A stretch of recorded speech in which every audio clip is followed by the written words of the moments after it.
Oke, dua kabar yang gacor abis nih bos. Kali ini yang pertama datang dari kerjasama antara Republic Corp, perusahaan besutan Lord NG, dengan Fincantieri yang telah menaikkan MOU kerjasama baru bos, untuk membentuk perusahaan patungan joint venture baru. Nah lantas bagaimanakah rencana kerjasama mereka? Apakah tujuannya? Kapal-kapal perang apa yang berpotensi dibangun oleh kedua perusahaan ini di Indonesia? Apakah LHD, kapal induk helikopter? Setelah ini kita ceki bosku. Kemudian kabar kedua datang dari PT PAL Indonesia yang ternyata kini sedang mengincar kemampuan integrasi rudal langsung pada proyek kapal selam Scorpene 3 dan 4. Nah loh, bagaimanakah maksudnya itu? Penasaran beritanya? Cus! Mari kita kupas berita lengkapnya satu per satu bosku. Oke, pertama kabar gacor dari Paris, Prancis. Jadi di ajang pameran pertahanan internasional Eurosatori 2026, perusahaan galangan kapal perang raksasa Italia yaitu Fincantieri baru-baru ini resmi menaikkan Memorandum of Understanding atau MOU dengan Republic Corp melalui anak usahanya PT Republik Pelindo Internasional atau RPAL. Nah, ngeri sedap nih bos. Lord NG ya kan? Sumbernya dari situs resmi Fincantieri nih, bukan kaleng-kaleng. Penaikan pun dilakukan oleh Eugenio Santagata selaku General Manager Naval Vessels Division Fincantieri dan Bapak Norman Yusuf alias Lord NG, Chairman sekaligus founder Republic Corp Group Indonesia. Nah, sebelumnya perlu kalian tahu bos, MOU ini adalah kesepakatan awal yang nantinya bakal menjadi fondasi sebelum masuk ke kerjasama yang lebih konkret. Jadi ini belum jadi kontrak pembelian atau pembangunan kapal perang, melainkan kesepakatan untuk menjajaki pembentukan perusahaan patungan atau joint venture di Indonesia. Jadi mereka mau buat perusahaan patungan baru bos. Nah, tujuannya tak main-main. Katanya kedua pihak ingin membangun kemampuan industri kapal perang dalam negeri, memperkuat kemandirian pertahanan Indonesia, sekaligus membuka jalan transfer teknologi dari salah satu galangan kapal terbaik Eropa ke Indonesia. Dan bagi Republic Corp, keuntungannya jelas bos, kerjasama ini tentu sangat besar. Mereka berkesempatan mendapatkan akses ke teknologi desain kapal perang modern, metode produksi berstandar NATO, kemudian sistem integrasi tempur Eropa hingga jaringan pemasok global yang selama ini dimiliki oleh Fincantieri. Nah, menariknya lagi, kerjasama ini pun bukan cuma soal bangun kapal doang, tapi juga sepaket dengan membangun ekosistem industri maritim pertahanan nasional Indonesia yang lebih gacor. Nah, lanjut. Kemudian kita masuk ke bagian klimaksnya nih bos. Pertanyaannya, kapal perang jenis apa saja yang sebenarnya bakal dibangun melalui kerjasama ini dalam MOU tersebut? Apa saja kerjasamanya? Simak videonya sampai kelar bosku.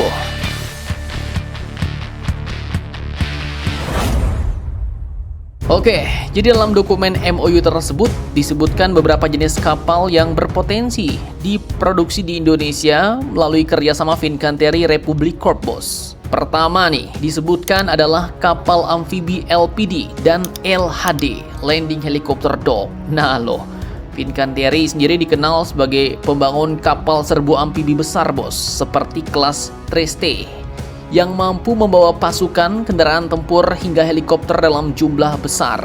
Nah ini dia, barangnya. Gacor nih kalau sampai Republic Corp produksi Trieste Class di dalam negeri. Kemudian kedua, katanya frigate multirole. Nah, di kategori ini ya contoh yang paling relevan adalah kapal PPA bos, yang menjadi basis desain frigate modern yang saat ini juga telah dibeli oleh Indonesia. Kapal yang mampu menjalankan misi anti kapal, anti udara, anti kapal selam hingga pengawalan armada. Kemudian yang ketiga disebutkan kapal korvet. Ini ya jelas kapal tempur berukuran lebih kecil namun tetap memiliki daya tempur tinggi.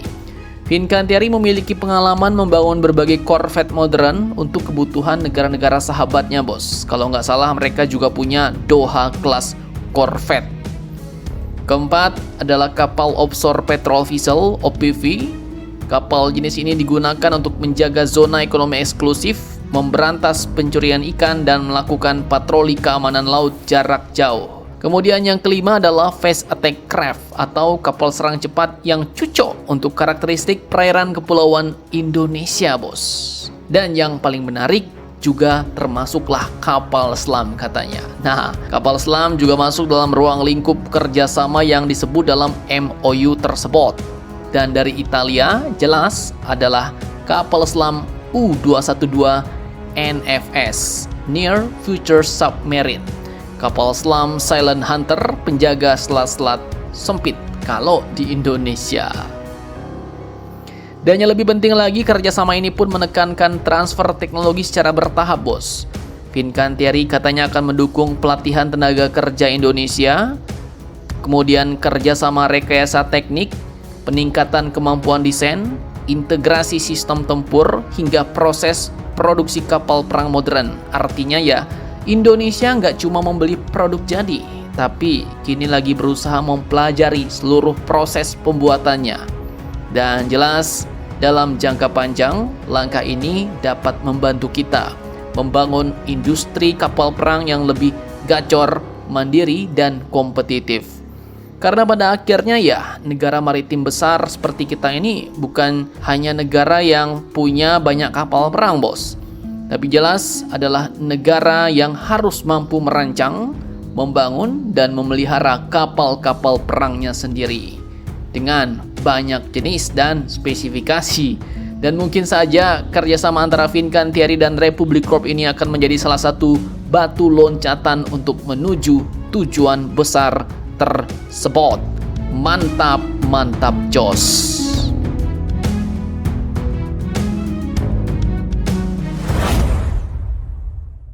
Oke, lanjut kabar gacor kedua. Tempat di mana PT PAL Indonesia sedang bersiap membangun kapal selam Scorpion Evolve pesanan TNI Angkatan Laut hasil kerjasama dengan Naval Group Prancis. Jadi dalam wawancara dengan media pertahanan Jens yang dipublikasikan pada Juni 2026, Direktur Utama PT PAL Indonesia Bapak Khairudin Djenot mengungkapkan bahwa Indonesia berpotensi mengintegrasikan kemampuan peluncuran rudal pada kapal selam Scorpion Evolve ketiga dan keempat sejak awal pembangunan nanti. Nah, jadi ini bukan sekedar soal membeli kapal selam baru, tapi tentang meningkatkan kemampuan tempur bawah laut Indonesia ke level berikutnya. Sebagai informasi, keluarga Scorpion ini memang sejak lama dirancang untuk mampu meluncurkan rudal anti kapal SM-39 Exocet melalui tabung torpedo 533 mm-nya, bos.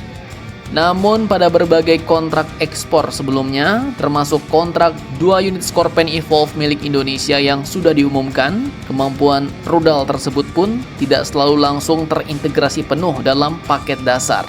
Jadi artinya mungkin nanti setelah kapal selam kita selesai, kalau mau pakai rudal, kita harus ada kontrak tambahan pengintegrasian rudal oleh Naval Group. Begitu yang admin tangkap, bos. Dan memang beberapa negara harus melakukan integrasi dan sertifikasi tambahan untuk senjata baru setelah kapal selesai dibangun. Nah, disinilah peran PT PAL menjadi menarik nih, bos. Dirut PT PAL Bapak Khairudin Djenot menjelaskan bahwa kemampuan integrasi sistem tempur perusahaan terus berkembang. Artinya kini Indonesia nggak hanya belajar membangun kapal selamnya doang, tapi juga mulai menguasai integrasi sistem senjata dan perangkat tempur yang jauh lebih kompleks. Di mana setelah menguasai torpedo, kini mereka mengincar kemampuan langsung integrasi rudal pada kapal selam sejak pembangunan awal. Nah, lantas pertanyaannya, bagaimana dengan Scorpion pertama dan kedua kita? Nah, sampai saat ini memang belum ada pengumuman resmi yang menyebut kedua kapal akan membawa rudal SM-39 Exocet sejak awal operasional, bos.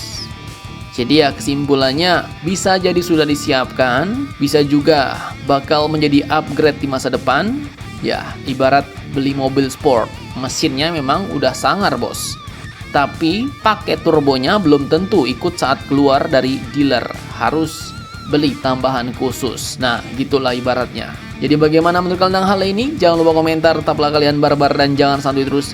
Demi Indonesia tangguh, salam Indomax Indo Magazines.